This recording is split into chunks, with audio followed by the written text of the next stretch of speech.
वतीनं नेहमी चांगला विचार मनामध्ये घेऊन आणि कसं संघटन वाढेल याबद्दल सतत त्यांचा प्रयत्न असायचा.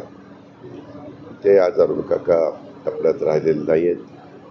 खरं मी त्याच दिवशी येणार होतं, परंतु आपल्याला माहिती आहे महाराष्ट्र दिन आणि ह्या सगळ्या कामगार दिन या ज्या सगळ्या गोष्टी होत्या, शेवटपर्यंत संग्राम असेल, त्यांचा सगळा परिवार असेल, यांनी रुबी हॉस्पिटलमध्ये काकांना ॲडमिट केल्यानंतर काहीतरी घडेल आणि पुन्हा काका आपल्या सगळ्यांच्यामध्ये सहभागी होतील, आपल्याला मार्गदर्शन करतील, आपल्याला आधार देण्याचं काम करतील, अशा पद्धतीनं सगळ्या अहिल्यानगरच्याही जनतेला वाटत होतं, आम्हालाही वाटत होतं, परिवारातल्या सगळ्या नातेगोत्यातल्या लोकांनाही वाटत होतं. तशा प्रकारे डॉक्टरांनी पण अतिशय प्रयत्न केले, पण शेवटी काकांची प्राणज्योत त्या ठिकाणी मावली आणि नंतर हा प्रसंग आपल्यावर उद्भवलेला आहे.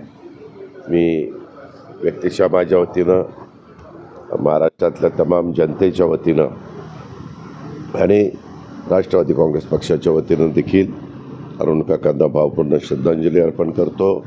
परमेश्वराच्यांनी प्रार्थना करतो की हे दुःख सहन करण्याची त्यांच्या परिवाराला, त्यांच्या सगळ्या कुटुंबियांना याच्यातनं दुःख सावरण्याची शक्ती मिळो, अशा प्रकारचे परमेश्वर देखील प्रार्थना त्या ठिकाणी करतो.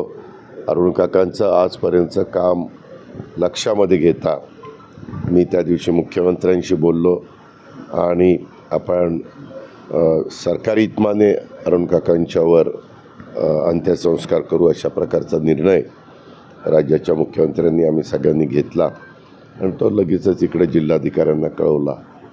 अशा प्रकारे हे सगळं गोष्ट घडलेली आहे. आता त्यांचं अधुरं राहिलेलं काम हे पुढं नेटाने पूर्णत्वाला न्यायचं, हेच खऱ्या अर्थाने आमच्या अरुण काकांना श्रद्धांजली ठरणार आहे.